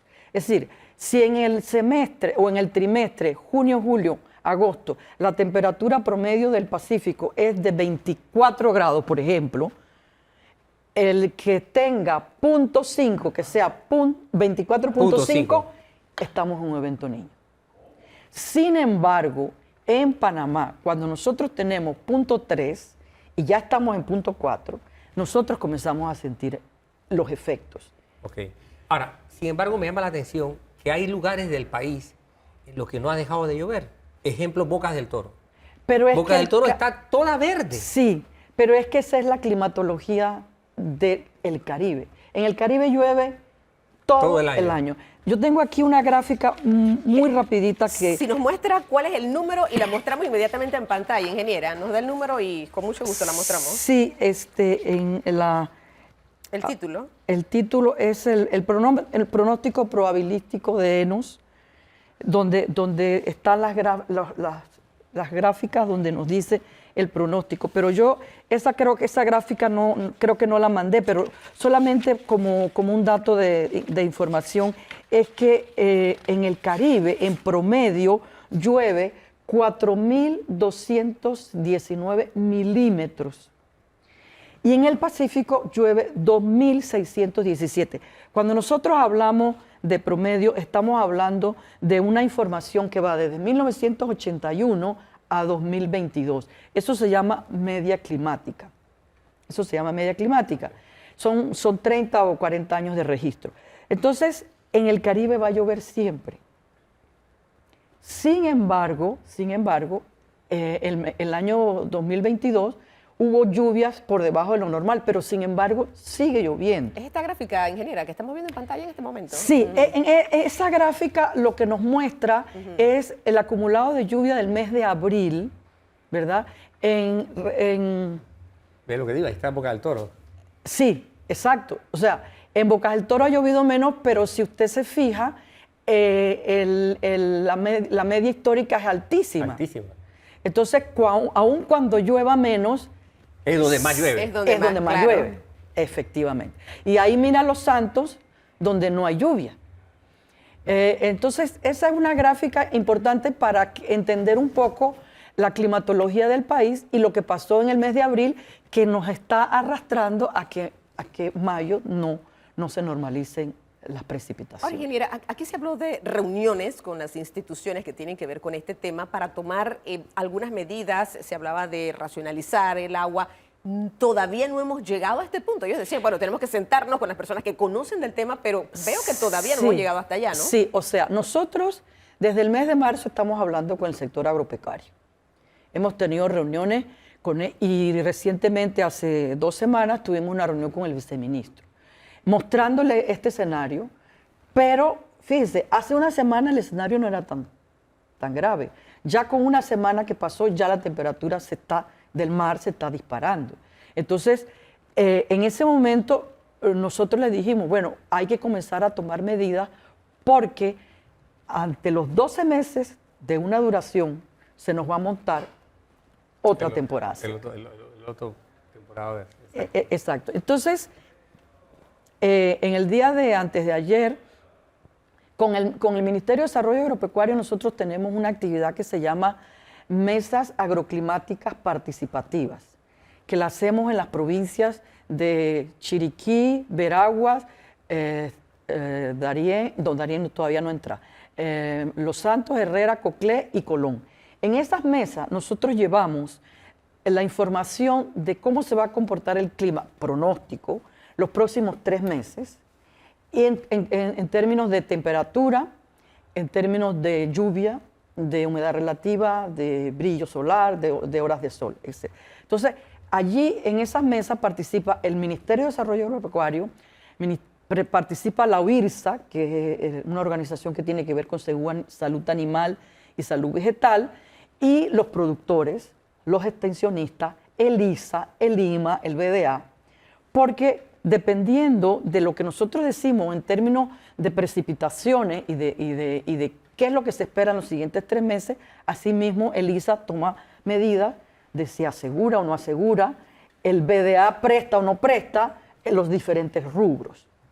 Estando a riesgo la actividad agropecuaria,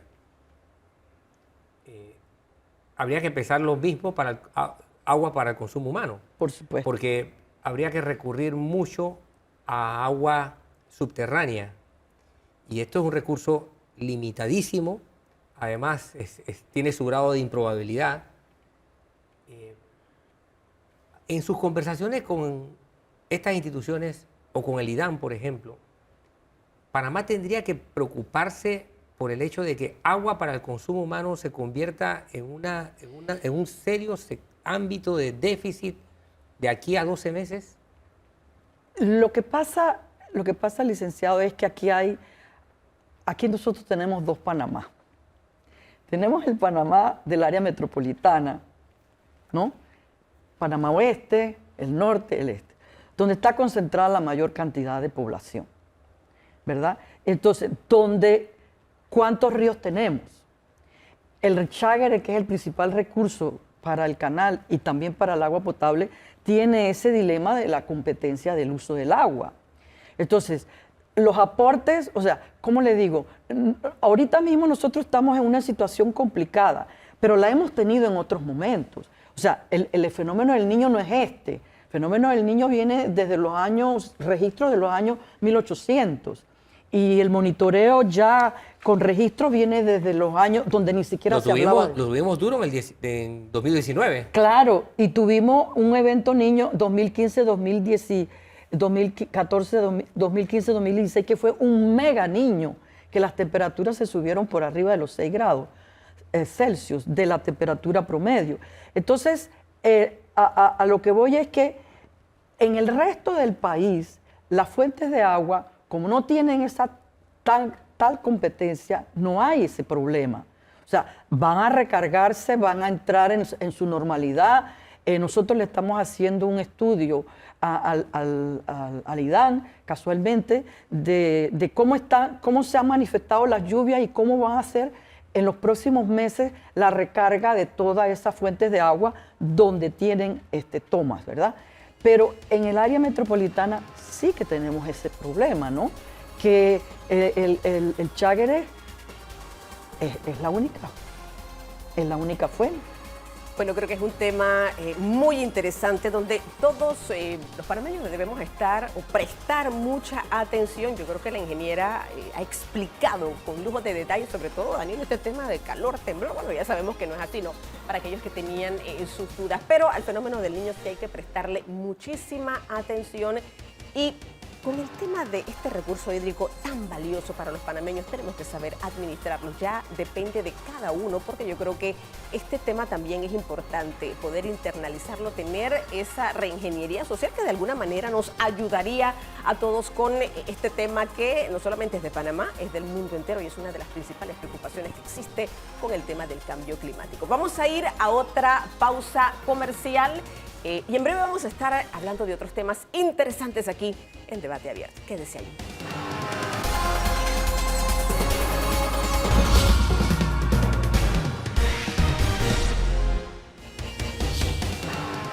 Bien, continuamos aquí con Debate Abierto. Y en esta oportunidad, Danilo, vamos a hablar de, por una parte, una extraordinaria noticia. Creo que lo celebramos esta semana y fue este campeonato maravilloso de béisbol. Los colonenses celebraron, hombre, fueron más de 5 horas de celebración.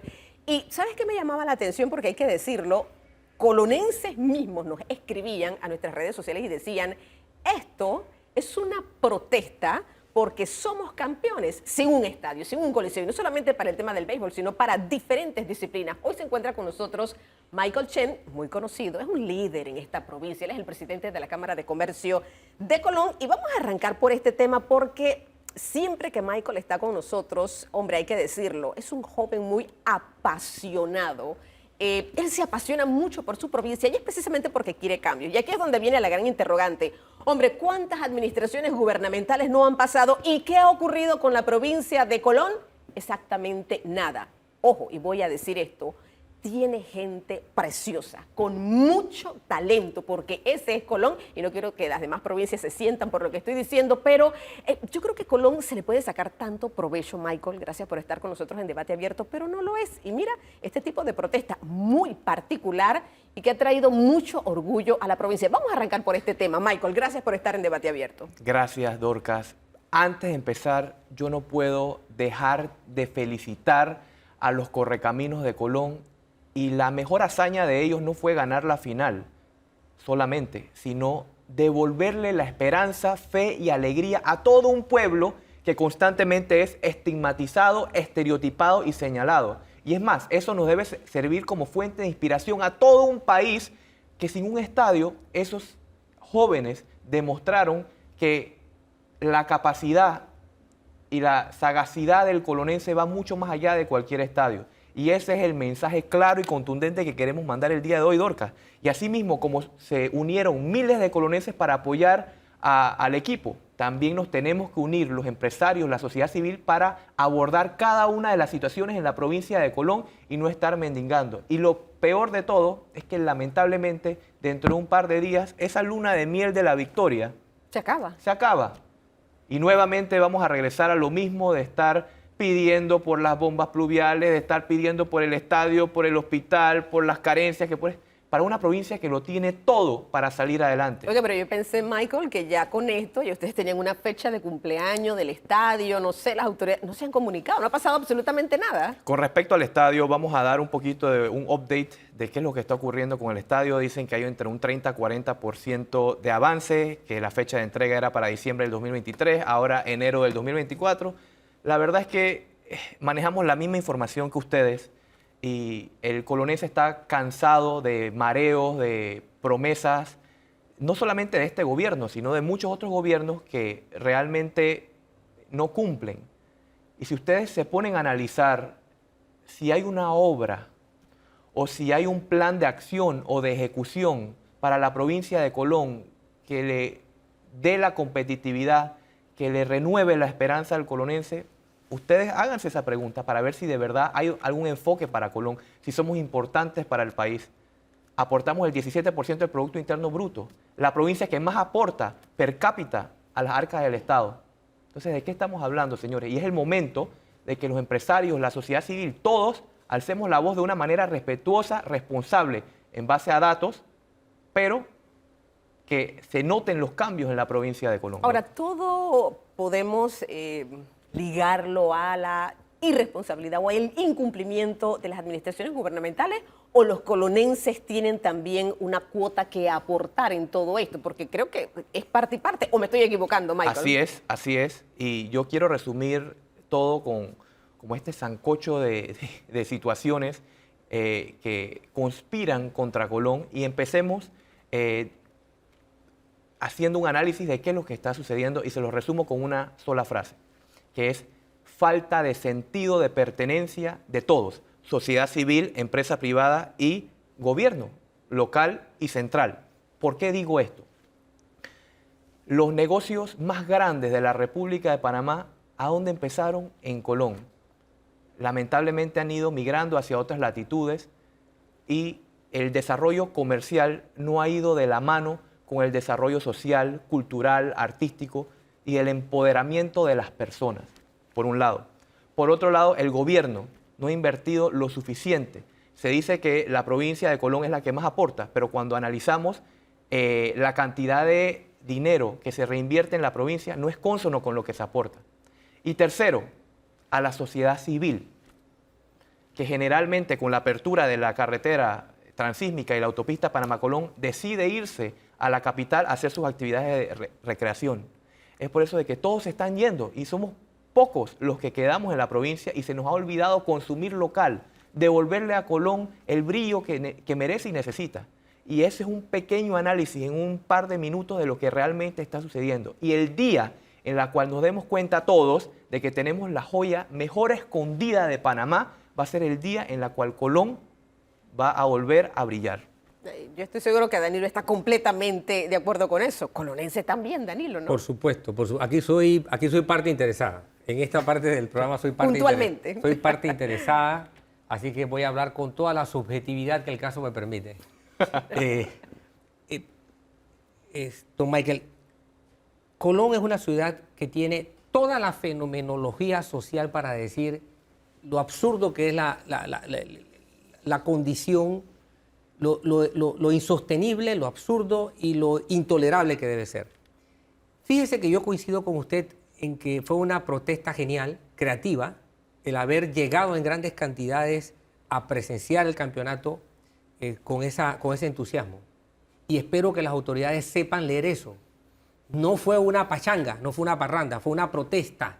Eso es muy importante tenerlo presente, porque si no se sabe aprovechar, no se sabe enfrentar una protesta con ese estado de ánimo, entonces van a tener que enfrentar una protesta con el otro extremo de estado de ánimo, porque la gente no se va a quedar allí. Sin embargo, yo creo que es muy poco pedir el estadio y es dimensionar las cosas fuera de su verdadera dimensión. ¿Por qué lo digo? Porque el estadio no es un punto de partida, es una simbología.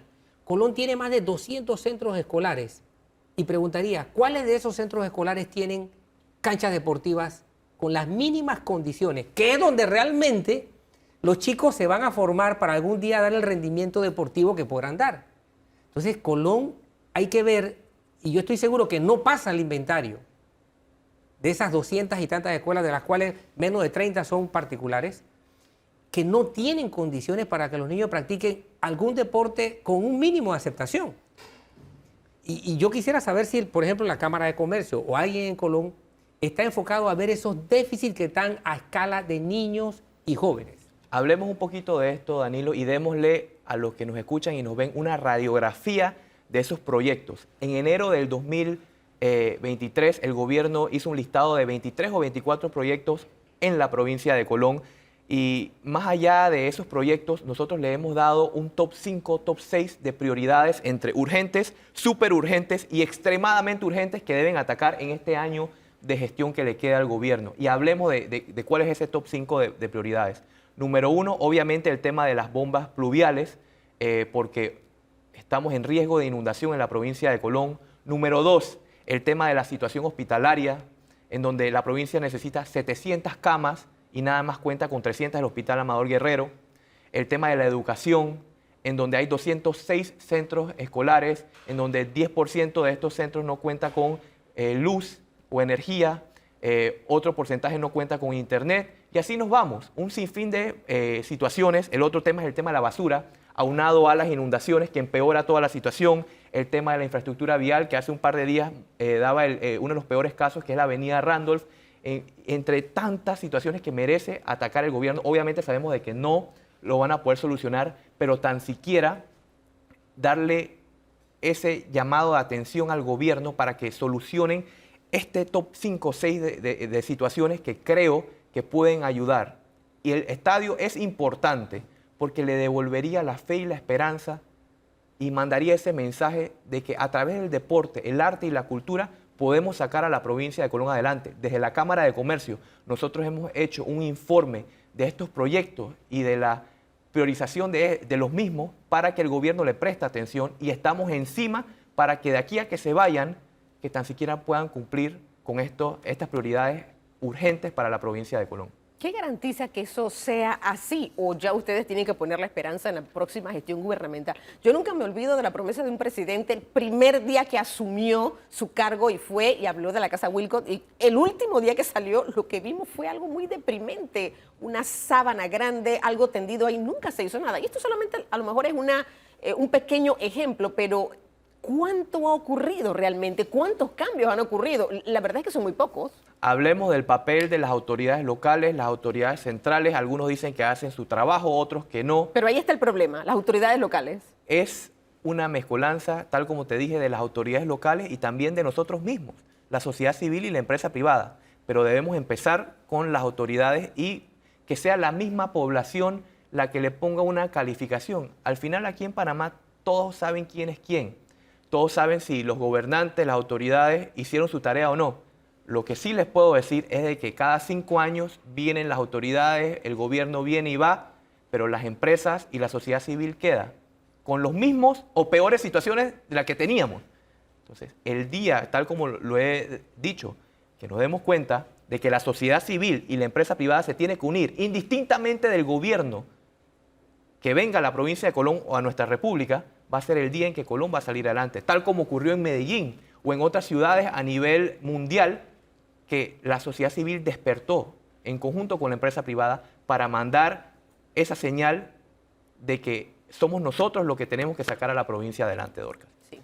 Señor Chen, como colonense y como observador y persona que analiza la situación de Colón, soy de los que he pensado que Zona Libre ha tenido grandes aciertos y grandes desaciertos. Uno de ellos fue acabar con el parque de mangle que había hacia el área de los Cuatro Altos, y parte de las consecuencias son las inundaciones que ha habido y que tendremos en el futuro allí, en ese área. Sin embargo, ahí está la Zona Libre. ¿Hay algún replanteamiento para utilizar Zona Libre, dado que Zona Libre cayó considerablemente? Ahora está levantando un poquito, está levantando algo de auge, pero no ha regresado a los niveles que llegó a tener anteriormente, cuando aportaba más 2 dígitos al Producto Interno Bruto del país. ¿Hay alguna iniciativa colonense que le proponga al Estado panameño, al gobierno panameño, mira, Colón le propone esto que se puede hacer con Zona Libre de caras a la demanda mundial que está siendo replanteada también?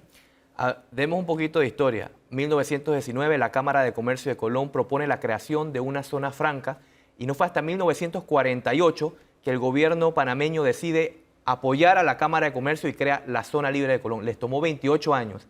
Y así como lo hicieron en ese entonces, nosotros hemos venido proponiendo la ley de Colón-Puerto Libre, que ya es un hecho, pero la verdad es que no hemos tenido la voluntad necesaria por parte de las autoridades para poder impulsar esto. Y son 3 cosas básicas que están siendo necesitadas para que este proyecto funcione. 1, la voluntad de tener una lista de exclusión y no de inclusión.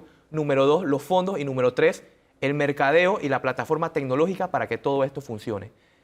La Zona Libre ha mostrado algo de reinvención en lo que es comercio electrónico, en tratar de no utilizar la Zona Libre como un showroom, sino más como un centro de distribución a gran escala, a que se pueda añadir procesos en todo lo que es el proceso logístico, pero la verdad es que el verdadero sentir de la zona libre se ha perdido. Es por eso que estamos proponiendo no solamente depender de la zona libre y de los puertos, sino de convertir a la ciudad de Colón en una especie de Bahamas en esteroides, a donde dependamos también del turismo, aprovechemos las costas, las playas, todas las bondades de nuestro arte, historia, cultura y lo más importante, nuestra gente. El día, tal como lo he dicho, que nos demos cuenta de todas estas bondades, tal como otros países, Singapur y todo lo demás, va a ser el día que Colón va a salir adelante, Danilo. Es por eso de que nosotros seguimos empujando que nos enfoquemos en otras cosas y que no pongamos los huevos en una sola canasta. Ahora, ¿qué sería lo ideal o hacia dónde va Colón en este momento, Michael? Porque hay que decirlo, una golondrina lamentablemente no hace verano. Yo te respondo esa pregunta con 3 preguntas para los oyentes y los que nos escuchan, para que ustedes mismos se respondan. Número 1, a los ciudadanos. ¿Qué obra terminada o qué plan en acción o ejecución tiene Colón para realmente sacar a la provincia adelante? Número 2, a los empresarios que me escuchan. ¿Qué legado este o los anteriores gobiernos ha dejado para mejorar la competitividad de la zona libre, de la ciudad de Colón, de la costa arriba, de la costa abajo? ¿Ha mejorado en algo? ¿Estamos compitiendo en un nivel sano para todos, en igualdad? Y número 3, ¿qué hemos hecho todos, la sociedad civil, la empresa privada y el gobierno, para realmente mejorar la situación de Colón, el lugar a donde trabajamos y el lugar a donde vivimos? Si su respuesta es positiva, entonces vamos por el camino correcto. Pero si son como yo, que pensamos de que hay muchas cosas más por hacer, entonces es hora de que todos actuemos para poder salir del hueco a donde estamos y que no vayamos rumbo al despeñadero tal como estamos encaminados en este momento. Está terminando usted con unas palabras muy sabias. Ahora quiero escuchar el análisis sabio con el que va a terminar Danilo. Tenemos un Colón urbano que ha pasado por una extendida temporada de decadencia. Hay una degradación social y económica en el Colón urbano. Y hay un desbalance social de alto riesgo. Los gobiernos han ido postergando Colón, y Colón sigue siendo una vitrina de exposición de catástrofes sociales que puede ser mejorada y todavía con un costo social relativamente bajo. Recordemos, no por ello debemos olvidar, recordemos el Colón tipo Limón, tipo Escobal, tipo Alfajía, tipo Cuipo, ese Colón rural que también tiene cosas que presentarle a la provincia y al país y que también está de lado. No es el Colón urbano, es el Colón rural, pero es el Colón que también espera ser redescubierto por los políticos y dirigentes. Claro que sí, nos vamos a quedar con esta reflexión y hay que decirlo, y eso que no hemos hablado de la gastronomía, Dios mío, porque Colón tiene una gastronomía maravillosa, unas playas lindísimas, hay mucho, mire, el turismo específicamente en esta provincia con la calidad de personas que tienen, hombre, debería ser otra cosa. Vamos a ver cómo termina esta administración gubernamental, sus autoridades locales para enfocar acciones concretas y, como dice Michael, hacerlo en conjunto, y vamos a ver qué planea también la próxima administración gubernamental, que no sabemos quién será, pero sí, ojalá haya un plan muy concreto para esta hermosa provincia. Vamos a ir a la siguiente pausa comercial, pero mire, dejamos este último, el desempleo en nuestro país. Dice que es el principal problema, lo revela una encuesta, que tienen en este momento los panameños, y el crecimiento económico sin empleo, eso se puede dar. Vamos a ver qué nos dicen los expertos aquí. La profesora Nelva Reyes estará con nosotros y también el consultor laboral René Quevedo. Quédense aquí, será muy breve esa pausa comercial.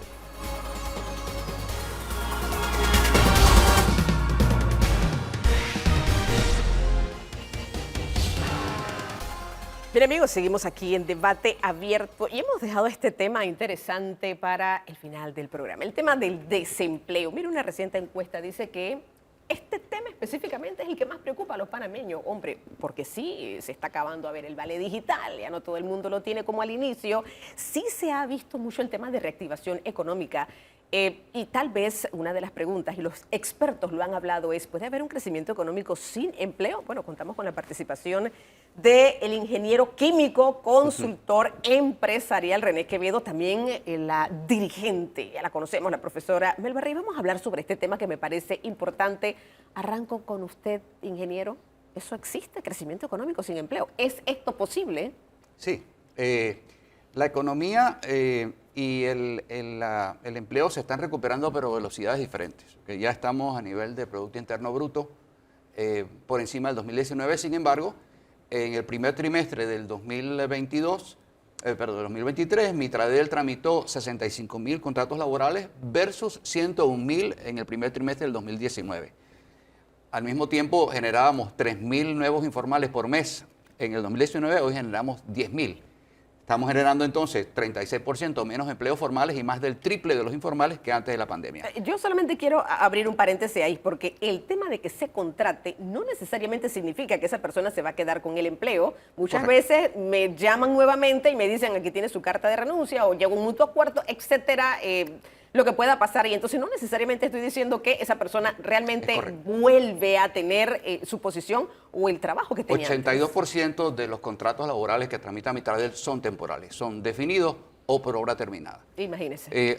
Así que, bueno, de hecho, de cada 100 nuevos empleos que genera la economía, 60 son informales, 10 son funcionarios y de los otros 30, 24 son temporales. Entonces, estamos hablando de un altísimo nivel de temporalidad, de informalidad laboral, producto, entre otras cosas, a que hay un alto nivel de incertidumbre, hay una caída fuerte en la inversión privada. Al no haber inversión privada, no hay generación de empleos formales y básicamente eso es lo que está ocurriendo. Nuestro problema, nuestra crisis laboral no es una crisis de empleo, es una crisis de confianza y yo creo que eso es básicamente nuestro problema. Claro que sí, usted ha dado en el clavo. Crisis de confianza, así lo ve acá la dirigencia, sí, profesora. Bueno, bienvenida. Antes de entrar en esto, Uh-huh. quiero dar un saludo al pueblo colonense por el triunfo que tuvo a nivel deportivo, a nivel del béisbol. Es una provincia que merece realmente más estadios y sitios donde puedan desarrollarse los deportistas que hay en la provincia. Mire, Dorcar, en el plano de lo que se ha planteado, sí, hay una cantidad. Nosotros estamos cerca del millón de panameños y panameñas, entre 777.000 trabajadores informales y cerca de 203.000 trabajadores que están desempleados, o sea, desempleados sin ser trabajador informal. Está cerca del millón de panameños y panameñas que hoy pasa situaciones muy difíciles a nivel de poder obtener los recursos para poder alimentar a su familia, con un costo de vida realmente alto a nivel de la canasta de alimentos. Realmente es muy difícil. Yo sí creo que hay que hacer el Estado, el gobierno nacional, el sector empresarial también, o sea, porque se hicieron acuerdos, mutuacuerdos con la pandemia, se suspendieron contratos de trabajo, se ha despedido también a trabajadores y entonces obviamente todo eso redunda en perjuicio para el trabajador. En ese sentido, nosotros tenemos que una canasta de alimentos reconocida incluso por el Ministerio de Economía y Finanzas de 342 balboas mensuales. Si hay una familia donde solamente trabaja uno de los dos, realmente no le alcanza para satisfacer las necesidades de alimentos, pero también de bienes y servicios que requiere tener para poder mantener, diríamos, dignamente a su familia. Entonces, esta situación es muy difícil. Yo creo que es un problema también de que hay que hacer, y hemos venido señalando. Nosotros el 8 de marzo le llevamos a la Asamblea de Diputados un proyecto de ley, un anteproyecto de ley que estableciera, por ejemplo, que en todas las empresas, tanto públicas como privadas, hubiese el 30% de mujeres trabajando. Nosotros tenemos de la cantidad de desempleados, de los 200.000, 97.000 mujeres que no están trabajando. Eso es muy alto y ustedes saben que aquí hay muchos hogares donde la jefa del hogar es la mujer. Entonces, eso lo hemos planteado en la Asamblea de Diputados. Esperemos que sea discutido y que se vea, pero también hemos venido planteando un plan de obras públicas que le garantice trabajo a los panameños y panameñas. Eso tiene que ver con toda la cantidad de desempleados que hay por provincias y que hay a nivel nacional, y ese plan de obras públicas tiene que ir en función de la reparación, por ejemplo, de los centros educativos, los centros de salud, la parte de las carreteras que se deben de hacer y que el Estado tiene la responsabilidad de garantizarlo. Claro. Entonces, esto es para nosotros muy importante en el marco de que hay que darle al trabajador, hay que darle a la ciudadanía. La Constitución lo dice, es un deber y una obligación del Estado garantizarle pues el puesto de trabajo para que ellos puedan suplir sus alimentos. Esto solamente lo estamos hablando de la gente, por ejemplo, que está en las ciudades, que está desempleada, pero las condiciones en las cuales se encuentran las poblaciones indígenas y las poblaciones campesinas, Claro. sin una mirada desde parte del Ministerio de Desarrollo Agropecuario que le garantice a estos compañeros y compañeras los insumos necesarios para ayudar a producir la tierra, realmente es muy duro para todos ellos en el sentido de la producción, ya sea de maíz, de arroz, de lo que sea. Claro, y vamos a ir para allá a abordar ese tema porque me parece que es importante. Voy a darle la palabra a Danilo. Creo que los datos que ustedes nos proporcionan esta mañana son importantes y también, ¿por qué no decirlo?, preocupantes, Así es. porque se trata de familias. A ver, una mujer que sea padre y madre y que no tiene trabajo y que tiene hijos, ahí está generándose ya la preocupación. Entonces, eso se traslada al aula de clases, si es que van, porque si no, los niños no van, y se sigue generando esto que preocupa definitivamente a los panameños. El otro tema también importante es el tema del nivel educativo, porque puede que en nuestro país haya ciertos tipos de trabajo, pero si no estamos preparados para esos trabajos, ahí se van a quedar en la vitrina y no vamos a poder tener acceso a esa economía que es tan importante. Danilo. Sí, yo quisiera abordar el problema del el empleo, más bien de la ocupación, desde las dos perspectivas, de los dos extremos, en el sector de los más jóvenes y en el sector de los mayores. Y no acá lo referente al empleo, sino lo referente a la jubilación. Quisiera saber qué efectos está teniendo desde la perspectiva de ustedes, qué efecto está teniendo esto en el segmento de los más jóvenes, 18 a 25 años, 18 a 24, 25 años. Uno, dado que este no es un segmento que está teniendo en la educación una salida que uno pueda decir, wow, aquí está la alternativa, y por eso es que no hay tanto empleo. Entonces, ¿qué es lo que está ocurriendo allí? Y lo segundo es, ¿qué efecto está teniendo la actual situación de no empleo formal en la condición de la seguridad social panameña? Así que les debo estos dos extremos a ustedes. Sí. Bueno, yo quiero primero aclarar quiénes son los informales. Empleo informal, y son criterios de la Organización Internacional del Trabajo, hay un informe del MEF de septiembre del 2015. Empleo formal es empleo en planilla. Quien no está emplanillado es, por definición de la OIT, informal. Esto incluye empleados que no tienen contrato laboral, los independientes aunque coticen a la Caja del Seguro Social y paguen impuestos. Yo soy informal. 3, los patronos con menos de 5 trabajadores. 4, las empleadas domésticas. Y 5, los trabajadores familiares. Ese colectivo ha sido, es y seguirá siendo el motor del empleo. ¿Okay? Estamos generando 10.000 informales por mes. ¿Okay? Antes de la pandemia generábamos 3.000. Ahora, si nosotros analizamos lo que ha ocurrido en los últimos, porque la gente piensa que es que la pandemia ocasionó esto. No, la pandemia agravó un problema que ya venía. Entre el 2012 y el 2022, ¿okay? Nosotros perdimos 59.000 trabajadores asalariados del sector privado, pero agregamos 64.000 funcionarios y 249.000 informales. Eso es un cuadro de gravísima precarización y estatización del empleo. ¿Qué es lo que ocurre? Que solamente el 17% de los informales cotiza a la Caja del Seguro Social. Aquellos que están viendo este programa y son independientes y han intentado cotizar a la Caja del Seguro Social sabrán que eso es más difícil que pellizcar un vidrio. Eso es imposible. Entonces, creo que es ahí donde está el problema.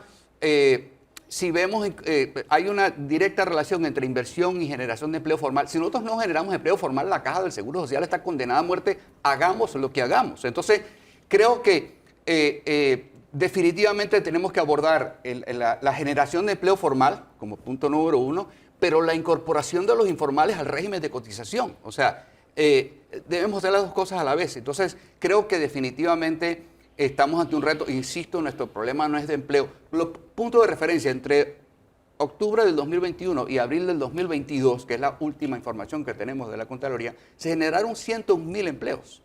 Eso es 4 veces el ritmo de generación de empleo del periodo 2014-2019, que generó 45.000 empleos por año.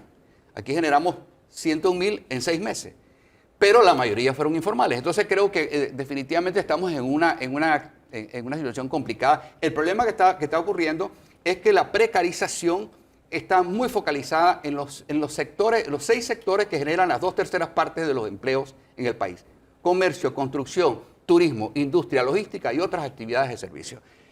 Esos sectores, entre el 2012 y el 2022, como bloque, generaron exclusivamente empleo informal. Esos sectores generan las 2/3 partes de la fuerza laboral privada, generan 4 de cada 5 nuevos empleos que se están generando ahora, y de los 10.000 informales que genera mensualmente la economía, 9.000 vienen de esos sectores. Urge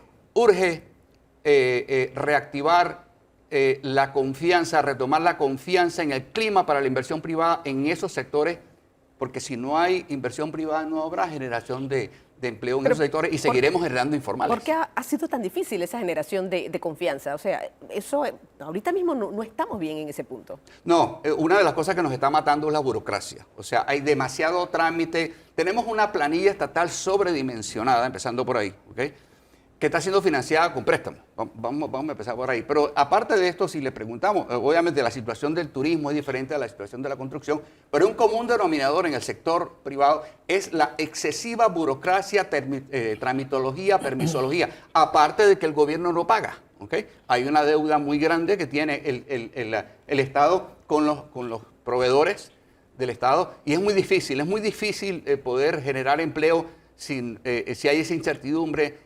Si tú no cobras, etcétera. Entonces creo que son temas que tenemos que abordar a la vez. No es tan sencillo como decir, bueno, confía en mí porque yo soy buena gente. Hay un proceso, definitivamente. El peor enemigo de la generación de empleo es la incertidumbre. Entonces creo que tenemos que abordar esto de manera integral.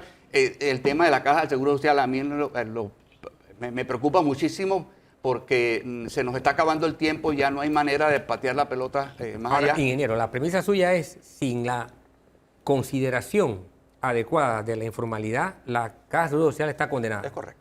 Bien. ¿Usted qué dice Ajá. de Bueno, ambos casos? El de sí, los más sí, jóvenes y el de la... Claro, mire, la situación de la juventud es muy lamentablemente es muy seria y muy lamentable, valga la redundancia. El 24% de los jóvenes están desempleados, lo dicen las estadísticas.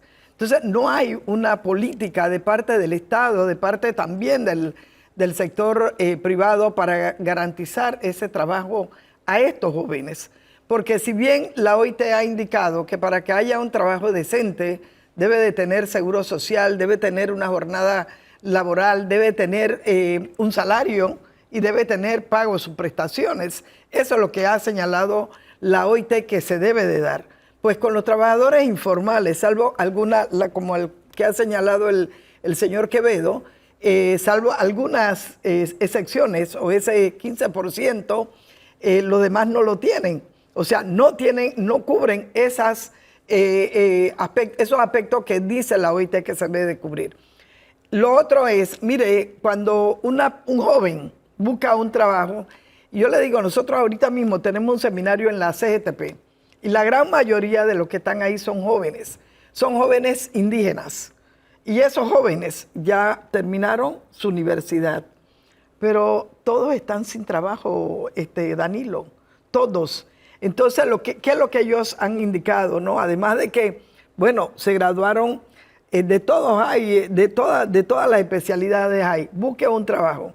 Por ser indígena ya viene una discriminación, por ser indígena. Y entonces no tienen una oportunidad para ellos ir a desarrollarse. Segunda cosa, lo primero que se plantea en el sector privado es experiencia. Pero si no les ha dado la oportunidad de tener por lo menos ni un solo trabajo para hacer esa experiencia. Lo otro es, mire, conozco compañeros con una buena formación, por ejemplo, del inglés. Y bueno, y otro. Cuando van, ¿qué es lo que quieren pagarle? 650, 700 balboas.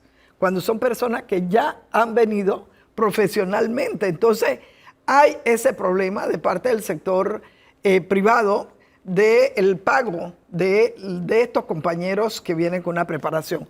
Lo que decía Dorcar, yo coincido con usted en lo siguiente, que sí hay que, yo por lo menos pienso que tenemos que dar una mirada, diríamos, de 180 grados en el plano de la educación. Eso no hay duda, por la parte de la tecnología, por la parte del tipo, qué es lo que tenemos en el sistema educativo, cuáles son los programas, yo estoy de acuerdo con eso. Pero también esa mirada tiene que ir en función de qué tipo de escuelas tenemos, cuáles son las condiciones de los centros educativos. Es algo integral, profesor, Así al es, final, no tiene totalmente que ser integral. Sí. Si aquí el 65%, por ejemplo, de los centros educativos de la media no tienen laboratorios.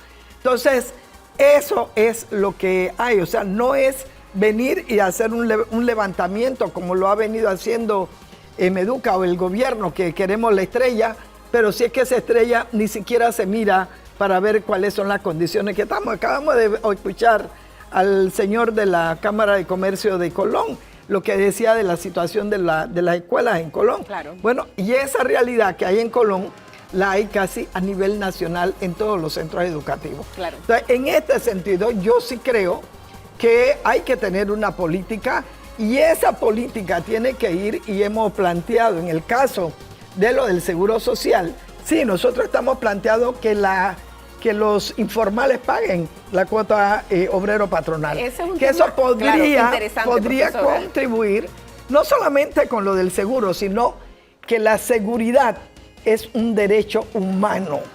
Y como derecho humano tiene que verse. Y no ese va a es ser- para unos que tienen, Claro, que tienen la profesora. seguridad y para los demás no. Eso no. Es un derecho humano. Profesora, y ese es el objeto de otro programa, porque ese es Exacto, otro exacto. tema muy importante que debemos abordar. Sí. A nuestros invitados, mil gracias por habernos acompañado. Bueno, yo creo que tenemos muchos retos, son muchos desafíos definitivamente. A ver, educación, el tema de calles, todos estos temas que tienen que ver con cómo mejorar, cómo ser un mejor país. Ahí está el gran reto y el gran desafío que tenemos. Hasta aquí, Debate Abierto.